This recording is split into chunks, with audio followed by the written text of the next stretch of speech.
Maraming salamat po sa mga dumalo sa unang Butch Gamboa Memorial Forum po ng SPNJ nitong nakaraang Miyerkules. At bukod pa po sa mga miyembro ng SPNJ, dumating din po mga kinatawan mula po sa kumpanya ng Honda Cars Philippines. Nandyan po sila. Isuzu Philippines, Hyundai Motors Philippines, Toyota Motor Philippines, dumating din. Geely Philippines, dumating din po. Jetour Auto Philippines, AC Motors at ng Kia Philippines. Nagsidatingan po sila para tumalo po dito sa unang Butch Gamboa Memorial Forum po ng SPMJ.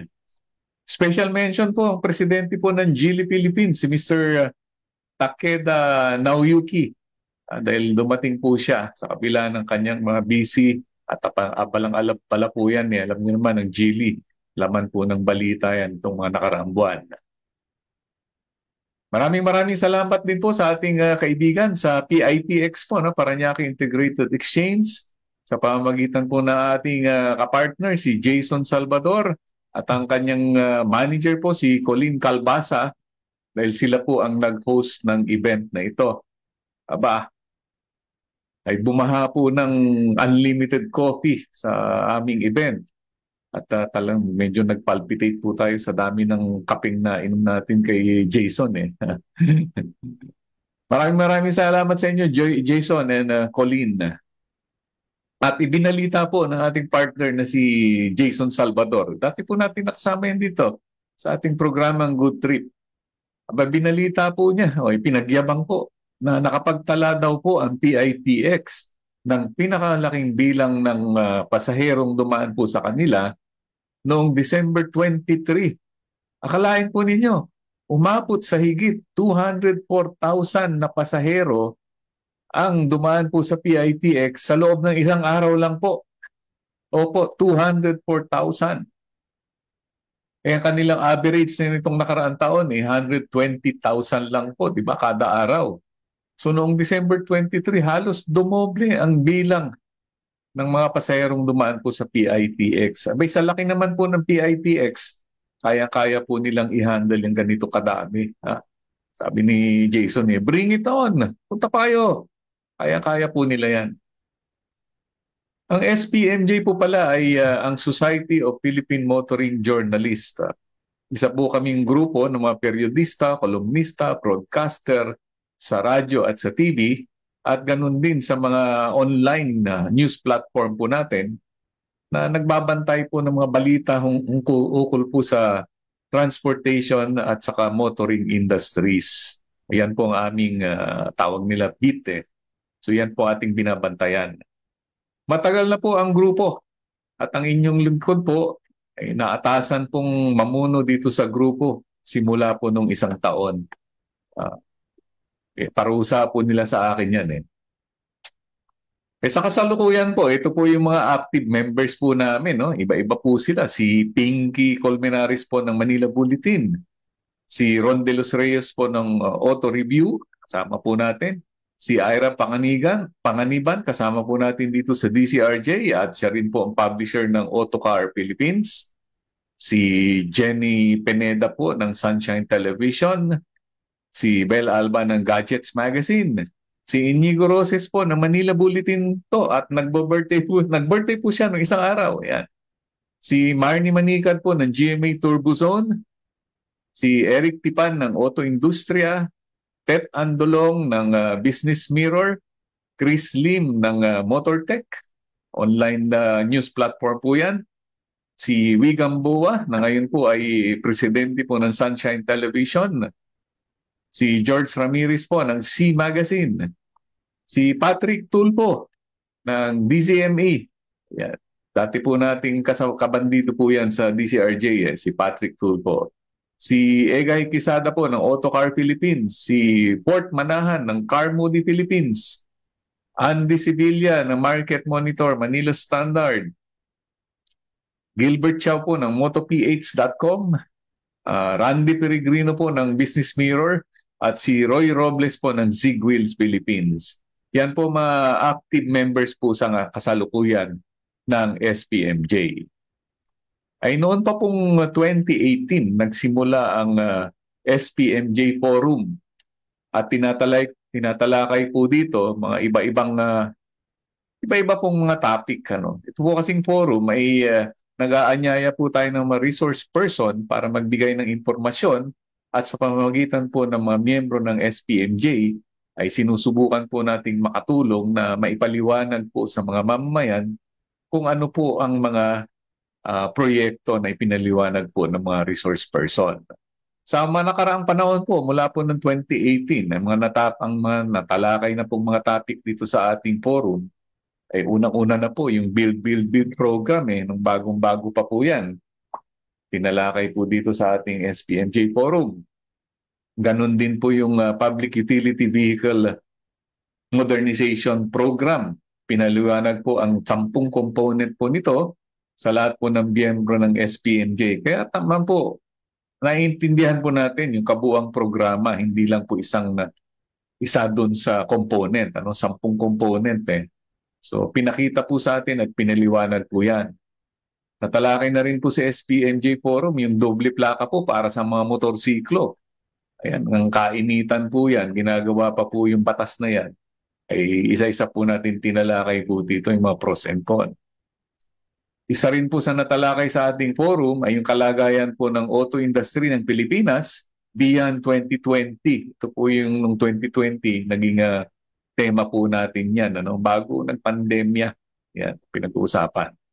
At nung panahon po ng pandemya, napag-usapan naman po yung pagbebenta po ng gasolina sa pamamagitan po ng mga bote. Diba? Kung kayo po ay napapadpad sa probinsya, kabisado po ninyo yan. Nagtitinda po ng mga gasolina sa mga liblib na lugar na nakalagay po sa mga bote po ng soft drinks. Abay, nagkaroon po ng konting improvement. Nilagay na po yan sa drum, nilagyan ng maliit na pump, at nilagyan ng isang parang cabinet. Doon nilalagay po yung drum at doon binibenta. At tinawag po yan ng mga parang bendo machine po ng gasolina. Ayan, natalakay po natin yan dahil concerned po ang Department of Energy sa kaligtasan po, safety issue. Kasi alam nyo naman, gasolina po yan konting spark lang po yan. Malaking bagay po yan. So sa pagbabalik po ng SPMJ Forum ngayong 2024, itong kauna-unahan po natin ngayong taon na to, ay nagkaisa po ang SPMJ na ipangalan po ang forum. Gawin na po itong bilang Butch Gamboa Memorial Forum bilang tribute po sa ating yumaong chairman ng SPMJ na si Ray Butch Gamboa. Ayan po, isa po yung legend na po yan pagdating po sa motoring industry, para pagdating po sa motoring journalism. Pumanaw mo po ang ating kasama na yan. Siya rin po ang founding chairman ng SPMJ. Kaya minabuti na po ng ating asosasyon, ng ating grupo, ng ating mga miyembro na ipangalan po ang forum sa kanya bilang pag-alala sa kanya at tribute na rin po sa kanyang nagawa para sa industriya. So sa unang Butch Gamboa Forum, naging panauhin po doon ang presidente po ng CAMPI, Chamber of Automotive Manufacturers Philippines Incorporated, si Attorney Romel Gutierrez. Yan. Kasama po niya sa forum ay ang BPI lead economist na si Emilio Jun Neri. Kilalang kilala po ito sa komunidad po ng mga ekonomista. At ang BPI Senior Vice President po nila na si Dennis Fronda. At ang pinag-usapan po sa forum nitong nakaraang araw ay yung ano ang hinaharap ng auto industry itong papasok na 2024. Inerong-inero po, so medyo bagong taon, ano ba ang kinakaharap? Alam niyo po, karamihan sa mga kumpanya na yan, meron na po silang projection, forecast, kung anong mangyayari sa 2024, batay po sa kanilang mga sariling analysis. Pero sa pagpasok po nila Attorney Romel Gutierrez, nila BPI economist Emilio Juneri at si Dennis Fronda, Vice President, ay nagkaroon po ng bagong perspective, pananaw, mula po sa mga taong hindi ho involved sa industriya, kundi nasa bangko sila. So paano po nila nakikita ang 2024 para sa industriya ng auto? Yan po, senior po nila. Kaya ho, yung mga napansin po ninyo, yung mga nagsidaluhan po dito ay mga kinatawan po karamihan ng mga auto company o ng auto industry. Bukod po sa mga miyembro po namin dito sa SPMJ. Ayan, sa panimula po ng forum, abay, naging masigla kaagad po ang balita na ibinahagi po ni Attorney Romel Gutierrez. Ang masayang balita po na ang auto industry ng Pilipinas, nakapagbenta po sila ng 429,000 na sasakyan noong 2023. Ay significant po ito dahil lagpas po yan sa kanilang forecast. Forecast po ng kampi mismo na kanilang mga miyembro, nalagpasan pa po nila yan. At sabi nga ni Attorney Romel Gutierrez, ay 21% po, na mas mataas po yan kaysa dun sa mga naibenta po nila noong nakaraang taon ng 2022. At para ngayong taon, 2024, sabi nga ni Attorney, malaking hamon po sa kanila ang pagtansya kung gaano ang ilalaki ng auto industry dahil po sa mga maraming nangyayari sa loob at sa labas po ng ating bansa na maaaring makaapekto po sa bentahan po ng mga sasakyan.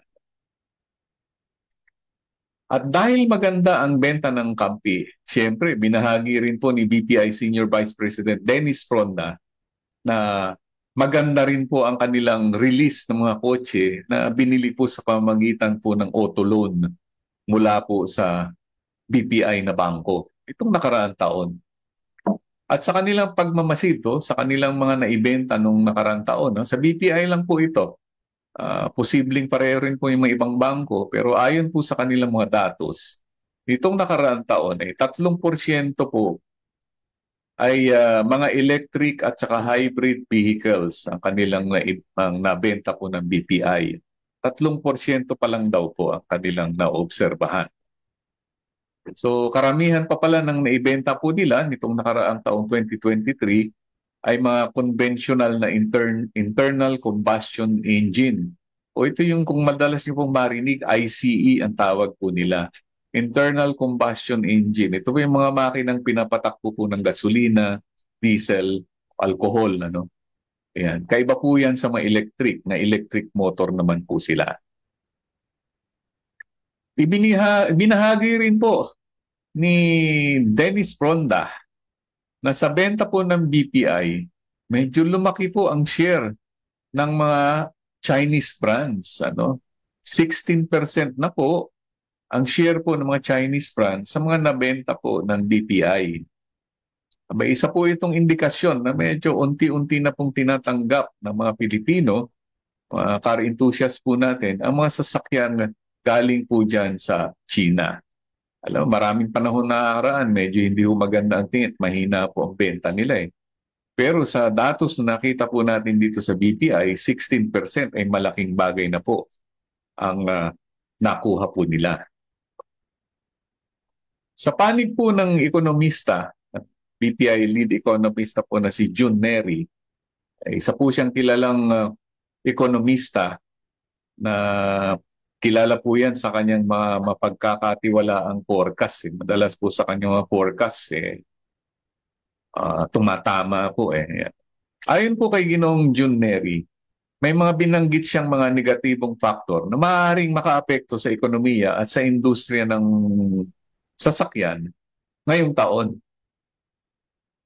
Isa sa kanyang mga binanggit ay itong parating na election po sa Estados Unidos. So mainit po ngayong mga kampanya at ngayon pa lang nga mukhang kakaroon po ng comeback attempt ang kanilang dating presidente pong si Trump. Ayon po sa kanya, depende po sa resulta ng eleksyon. Maaari po nitong paigtingin yung nangyayaring giyera po dyan sa Russia at Ukraine. Alam niyo naman po, involved po ang Amerika po dyan. Kahit hindi po sila kasama sa giyera, may involvement po ang Amerika dyan sa giyera ng Russia at Ukraine. Ito pong giyera po kasi dyan, nakaka-apekto po ito sa daloy po ng raw materials at ng mga fuel po, yung mga gasolina, petrolyo. Dahil bumibili rin po tayo ng petrolyo galing po sa Russia na dumadaan po dyan sa bandang yan. At ang mga raw materials din po, Marami po tayong mga ginagamit na raw materials na diyan nanggagaling. Naalala po ninyo, nung nag-umpisa po itong giyera, di ba? Sumipa ng husto ang presyo po ng fertilizer na nanggagaling po dyan sa Ukraine. Eh, siyempre naman po, hindi gagalaw po ating agrikultura kung wala po yung mga fertilizer na yan o pataba. Kaya ang nangyari, di ba, naapektuhan po ang ani mula po sa ating mga magsasaka. Yung ani po ng ating agrikultura o yung output ng agrikultura, tinamaan po yan eh. Kung yung maalala, nagtaasan po ang bilihin ng mga agricultural products nung nag-umpisa po itong giyera sa Russia at saka Ukraine. Nagkaroon po tayo ng kakapusan eh. Bagamat nagtanim po ating mga kababayang magsasaka, hindi ho mataas ang yield nila dahil kulang po sa pataba o kulang sa fertilizer. Isa pinunto rin po ni Ginoong Jun Neri ay ang climate change. Anong kinalaman ng climate change sa auto industry? No? Ang climate change po sa napakalaking issue po ito pero sa Pilipinas po mararamdaman po natin ito sa anyo po ng El Nino. Sinasabi po na ang 2024 ay taon po ng El Nino eh. So malaki po ang posibilidad na pagkakaroon po ng tagtuyot, lalong-lalo na po sa unang bahagi po ng taon, itong summer part po natin mula ngayon hanggang dumating po yung inaasahan po nating panahon ng tag-ulan. So may posibilidad po na kung magkakaroon po ng tagtuyot ay tatamaan po yung ani po natin dito, ang produktong agrikultura, lalong-lalo na po ang bigas po natin. Dahil kung yun na nga, kapos na nga po ang inaan nating bigas. At ayan po ay maapektuhan naman po ng tagtuyot at lalo pang mababawasan ng ani natin ng bigas. Ay magiging malaking issue po yan sa ating ekonomiya. Pero sa kabila po ng tinatayang pagbagal po ng ekonomiya sa mundo, dahil nga po sa itong dalawang malaking mangyayari, itong climate change na ngayong taon ng 2024, ang panahon po ng El Nino, at ng yung malaking impact po laging eleksyon sa Amerika, sa buong mundo po. Sinasabi naman po ni Ginoong Neri na dito sa Pilipinas, mukhang hindi taliwas po ang hinaharap ng Pilipinas.